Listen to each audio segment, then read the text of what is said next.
Sis, remember when you said you'd start that project on Monday? It's Thursday, and you're still holding your phone.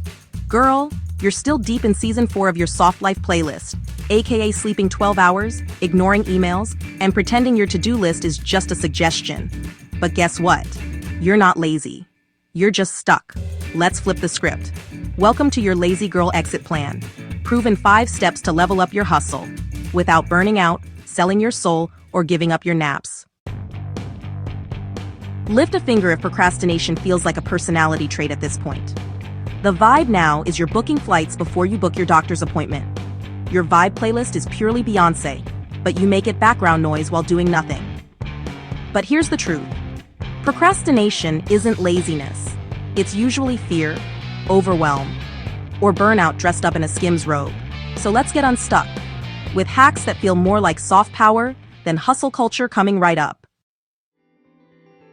Lazy girl hack number 1. Romanticize the bare minimum. You don't need a 5 a.m. cold plunge. Start with gratitude journaling while brushing your teeth, talking to yourself like a hype woman. I am that girl, even when I'm tired.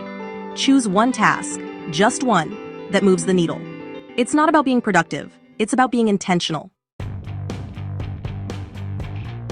Let's talk about the Mel Robbins 5-second rule. It's not just for cookies that fall on the floor. It's for when you're stuck in scroll mode but need to move.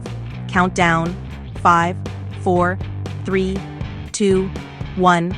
Then take one action. Not 5, just 1. Send the email.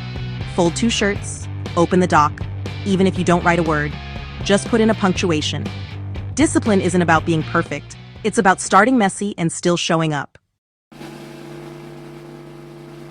Let's be real. Your brain's not lazy.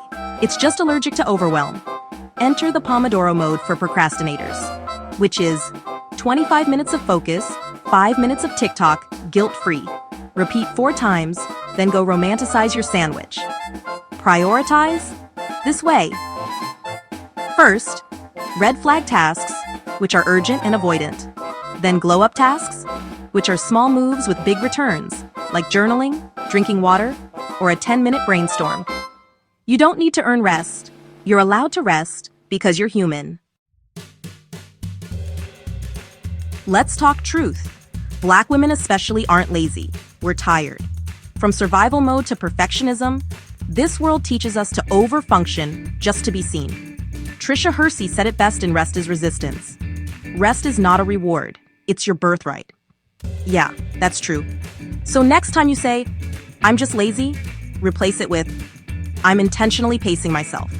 I'm listening to my nervous system. I'm choosing peace over pressure. Healing is productivity too. Every win counts, even the ones that look invisible to others. Start a win jar. Every day, write 1 micro win. Answered a hard email? In the jar. Got out of bed on a bad mental health day? In the jar. Brushed your edges and didn't cry? Sis, that's a win. Momentum is built one tiny choice at a time. Celebrate now. Don't wait for a glow up. You are the glow. Here's your challenge. For the next 3 days, do 1 guilt-free action per day. Not for the gram, not for your boss, for you. Day 1. Choose one thing you've been avoiding and start it for 5 minutes. Day 2. Celebrate 1 micro win. Get you a candy, flower, chocolate, or just post it. Day 3. Rest with intention. No guilt, no shame. Tag your lazy girl partner in the comments and make it a movement. Hold her accountable if you don't progress. After all, what are friends for? If this video hit you, sis, drop a couch emoji below. Tell us your biggest win from today. Tag your accountability partner to exit the lazy girl era together. And subscribe, because your soft life deserves strategy too. Thank you for watching. Your crown isn't waiting for you to be perfect. It's waiting for you to try. So y'all, see you in the next. Let's go. We are not lazy, just healing.